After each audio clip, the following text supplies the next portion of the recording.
দেখো মেলায় এসেছে, এই যে প্রিন্স এসেছে মেলায়, এই যে আমাদের গঙ্গানগর মেলা। 50 টাকায় 5টা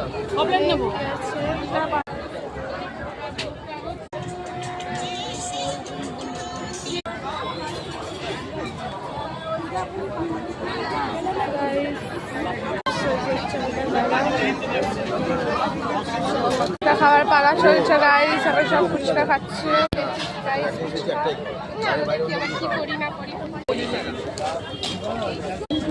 কিনবো তো চলো, আজকে হচ্ছে মেলাটা বহুত ভিড় গাইস মেলা, তাই সেরকম কিছু দেখাতে পারলাম না।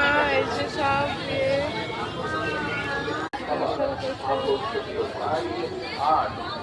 এগুলো কেনা হলো। এই রথ, আমরা রথের মেলা এসেছি, এই যে এখন রথ টানা হবে, লাইটটা অফ করে দিয়েছে। কারণ হলো একটাই, DTC United club readymade chocolate, pastry, pizza, patties, burger, audio বিজ্ঞাপনের জন্য সেগুলোকে কিনলাম।